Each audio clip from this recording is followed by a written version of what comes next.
Hello, everyone. My name is Lucero Sanchez. I am the campaigns manager here at San Diego Coastkeeper, and this is Water 101. To first off introduce Water 101, I'd like to introduce San Diego Coastkeeper. Who are we? San Diego Coastkeeper is a 501c3 that was founded as San Diego Baykeeper in 1995.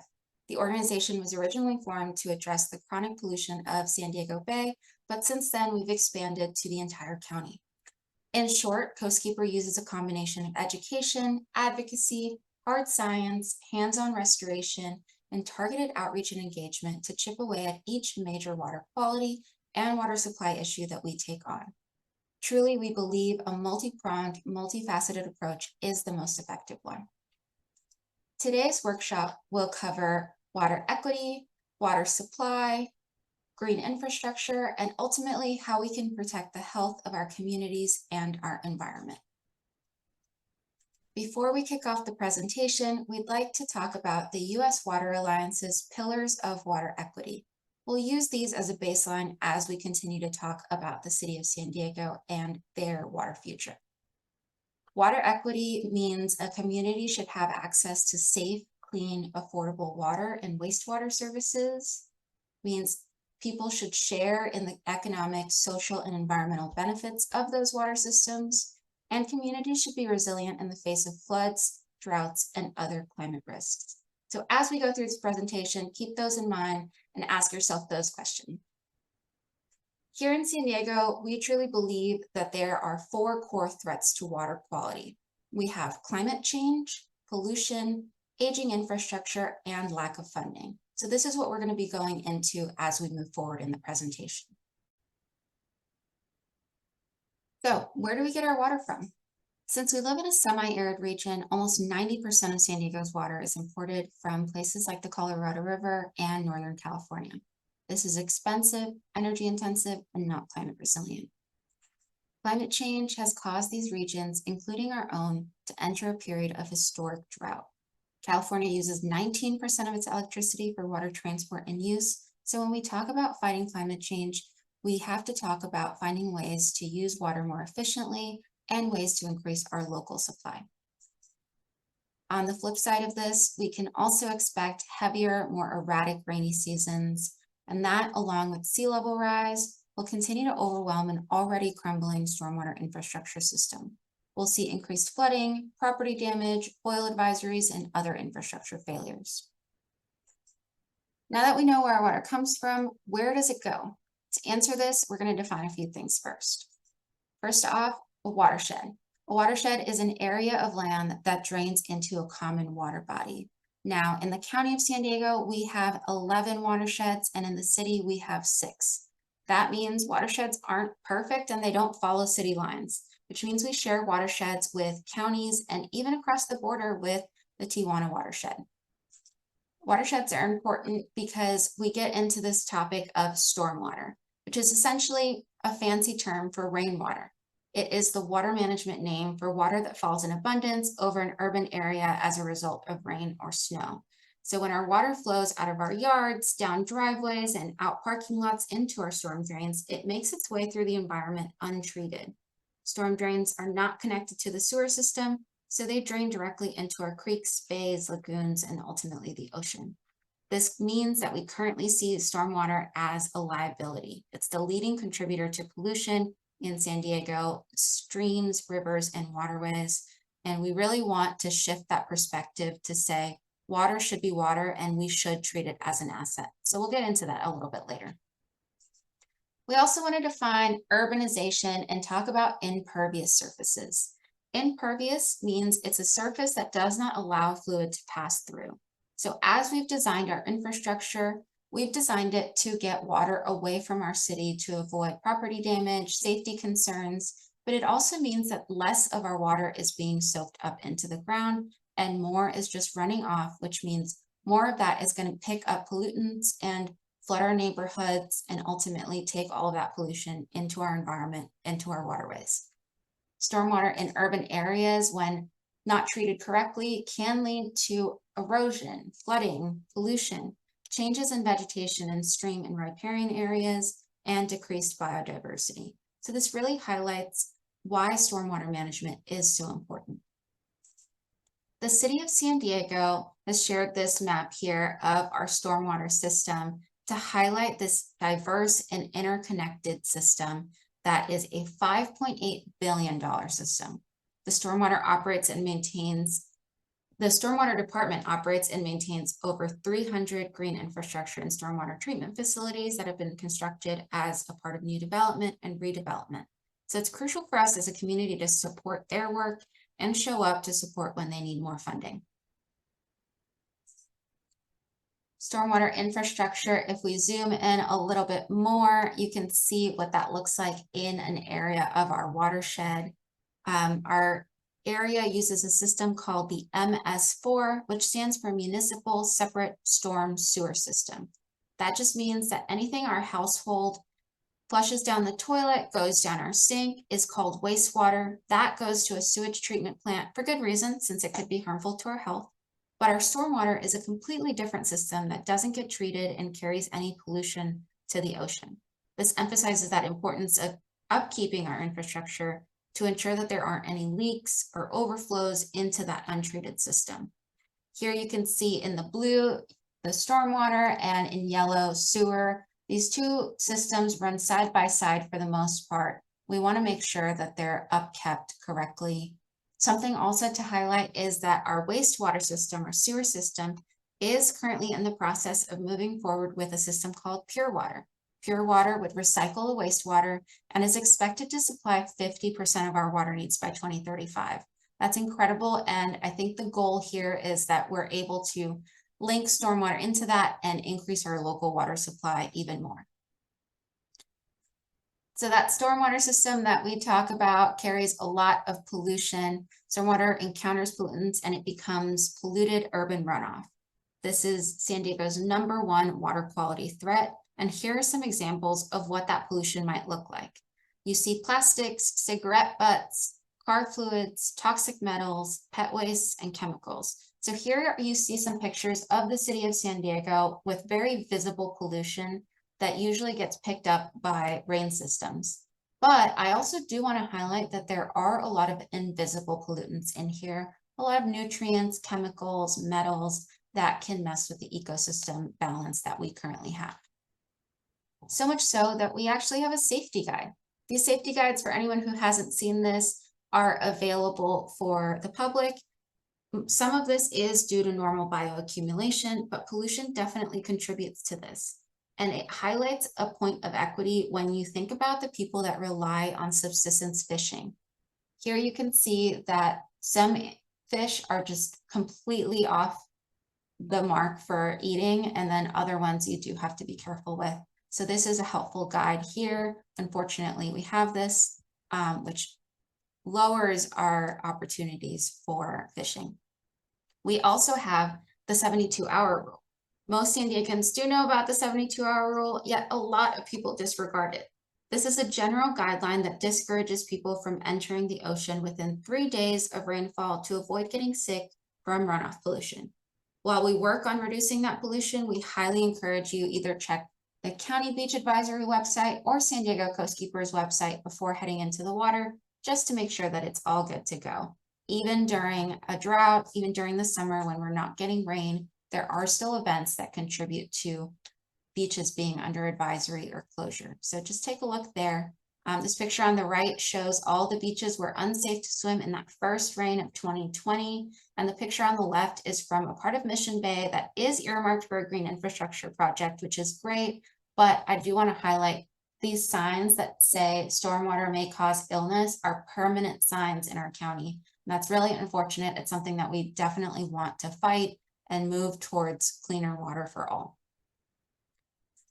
Speaking of for all and equity, we come to our 2020 beach advisories and closures map. We overlaid the annual household income map and highlighted how many days the beaches in those areas were either closed or under advisory due to high levels of bacteria, rainfall, and other factors. So the San Diego County issued at least 51 days of countywide beach advisories in addition to the site-specific closures. But here you can see a comparison that as you get further south, you tend to get a lower income. You also tend to get more people of color, more redline communities, and you can see that actually correlate to the days that beaches are closed in those areas. You see Borderfield State Park at 306 days, the San Diego Bay at 164 days, and that is a huge comparison to a more affluent community like Torrey Pines, where they only had closures for 3 days out of the year. Now, part of the beach advisories and closures are because of aging infrastructure. Here are some examples of what that looks like. A lot of infrastructure has an expiration date and needs to be updated regularly. And a lot of our infrastructure in the city of San Diego is waiting for that, is overdue on it. And we're really just fixing emergencies with Band-Aid solutions. So here you see flooding, pipe bursts, and sinkholes, which can lead to potential safety concerns for the community. Here are some more examples of flooding in our area. These ones on the left and middle are from Whiteman Street in the Chollas Creek region, and on the right we have infamously Mission Bay that floods almost every year. Now these pictures highlight known sites in need of repair and water quality impairments. The city of San Diego has put these out and does continue to do research on all of these issues, and that really highlights that their stormwater department does know that these issues occur. They're wanting to fix it, ready to go, but a lot of the times are hindered by lack of funding, which means anywhere in the city of San Diego, you see these issues. So that leads to the question, how can we protect our access to clean water? It's so important. It's a part of our life. We're a coastal community, and we definitely pay extra for that luxury. So how do we protect that access? Well, we do that by investing in green infrastructure. Green infrastructure are multi-benefit solutions that could address water quality, public health, flooding, and disproportionate impacts by increasing access to low carbon water supplies, urban green spaces, and green jobs. This is what we talk about when we talk about turning stormwater, which we see as a liability, into an asset. So getting more into that definition of green infrastructure, it is an approach to water management that protects, restores, and mimics the natural water cycle. Green infrastructure can improve San Diego's water quality, biodiversity, climate resilience, quality of life, and sense of community. So this is in comparison to gray infrastructure. Gray infrastructure consists of projects that use concrete, steel, like dams, seawalls, and concrete channels, while green infrastructure is a more natural solution and letting nature take its course and be that best filtration system that it is. So in this next slide, I won't take too much time, but you can see here the mechanical and biological traits of how green infrastructure can work. It can provide flood control to slow down water, as well as detention and retention, again, to slow down water, to keep it from becoming urban runoff and taking pollution elsewhere. And biologically, there is filtration and treatment that nature can do, and that it does really well. So some more examples of what green infrastructure really looks like are nature-based solutions. It's having green streets and having parking lots that have areas of plants and landscapes that can take in that extra water rather than having it all run off of that property. You can also see something we can do on a lower level, on a personal level, is having native plants. Re-landscaping to reduce pollution and overwatering runoff is incredibly important. Instead of having green lawns, if we can increase the amount of native plants that we have, we're helping increase biodiversity, helping beautify our community, and also reducing the amount of water that is needed for those plants. Another example here is green streets. This is one of those holistic approaches. You see bike lanes and community assets, and you see that tree canopy cover that's so important to reduce the urban heat island effect. So you see that you can really incorporate green infrastructure in so many ways, and that's why we talk about it as a multi-benefit solution, where we'd be fighting climate change in multiple ways while continuing to keep our water clean. Last but not least of the examples, restoration. You see concrete channels everywhere we go, and on the picture on the left here, there was a restoration in the Choice Creek area of a natural stream instead of that concrete channel. You can see here that one, it's incredibly beautiful. There's walking paths and signage for education, and it's filtering out and slowing down those pollutants. On the right, you see a restoration of a wetland, also going to be slowing down that area, creating coastal buffers, which are really important when we talk about sea level rise, is having a way to buffer our community and our infrastructure from that sea level rise. So ultimately, it really boils down to mimicking the natural hydrologic cycle. Here are two examples that were shared by the city of San Diego of concepts on a lower scale and a larger scale. On a lower scale, you can have rain barrels that capture water when it does rain so that you can use that water to help water your plants. You can see those inlets there off on the street where it would be intaking water rather than taking it through a storm drain that's not going to clean anything. And there would be ways to filter pollution and move that into a larger system. On the right, you see healthy waterways, just restored nature, and it creates these community enhancements. So again, these are the kinds of examples that the city of San Diego knows about, wants to do, and really needs help pushing forward. Something we advocate a lot for is stormwater capture and recycling. We've talked about wastewater recycling, and that is going to be a huge change to the way that we receive our water, but we can add stormwater capture and potentially provide 22% of our water supply. A Tetra Tech report commissioned by the city of San Diego in 2016 highlighted that, as well as what's known as integrated water management, aka treating water as a resource, not as liability in one spot and a resource in another, could save us $750 million over the next 20 years. This is the vision of what we want to see the city of San Diego to look like, to be more cohesive and to be more integrated so that we're using water more effectively. This next slide has that example of what stormwater could look like. If we added stormwater capture to our pure water system, we already have a lot of the infrastructure in place or being built currently to move that water into treatment and simultaneously take advantage of local rainfall as a water supply source and prevent stormwater from becoming polluted urban runoff. Like wastewater recycling, stormwater capture is a forward-thinking technology that yields multiple benefits, and we are excited to see something like this move forward, and we'll continue to push for that.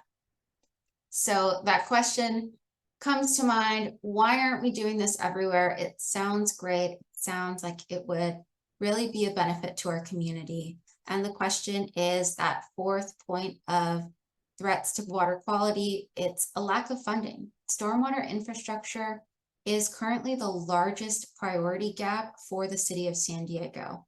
It is its largest liability, sitting at around $1.8 to $2 billion of a deficit based on the fact that we haven't been able to increase our stormwater fee in over 20 years.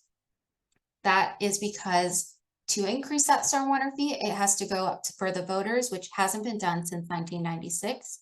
We currently charge 95 cents a month for stormwater infrastructure, which sounds great in the grand scheme of water rates being incredibly high, but it is something that we can't move past because it means we're taking money away from our general fund. Our general fund is already allocated money used for other projects, and we're taking it for those Band-Aid solutions when something breaks.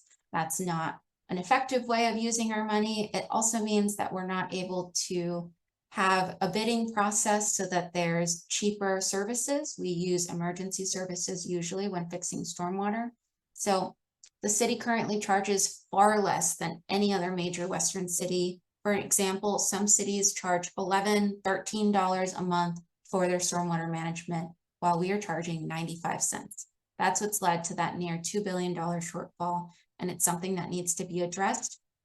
The city of San Diego is continuing to explore a funding measure, and we're hopeful to see that in November of 2024. We will continue to fight for that, and we hope that we see community members supporting that as well.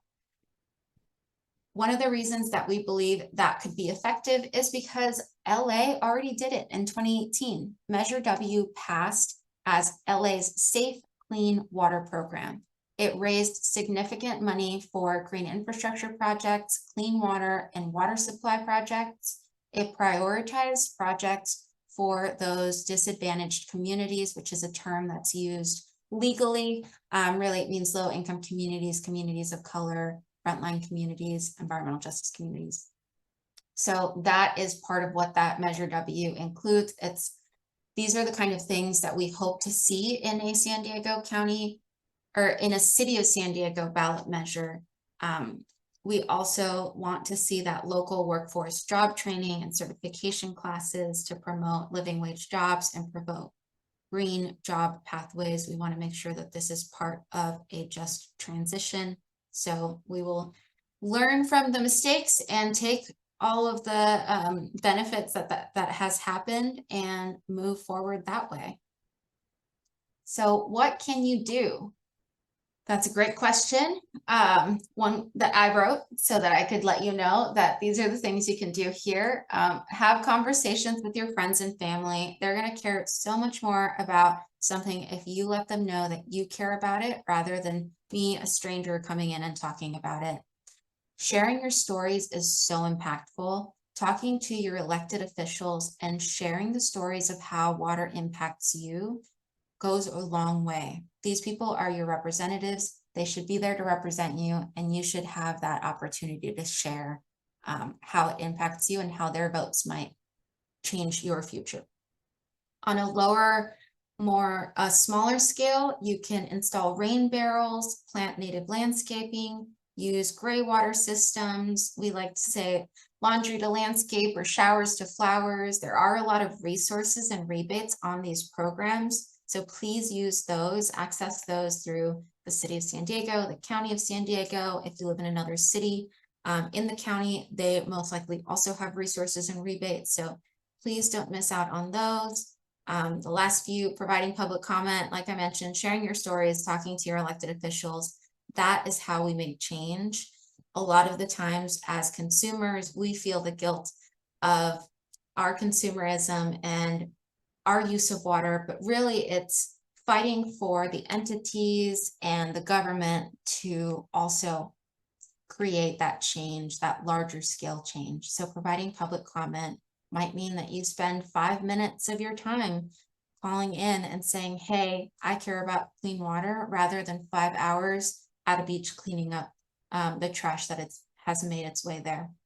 And last but not least, please remain engaged. Signing up for our newsletter is the best way to keep in contact. We share blogs, monthly updates, and if there are calls to action for any of the things that I just mentioned, you'll see that there. So with that, I want to say thank you so much for taking some time. This is our website, sdcoastkeeper.org. If you'd like to email us, here are some emails. And if you'd like to follow us on social media to hear the most up-to-date information, please do so here. Thanks so much and have a great rest of your day.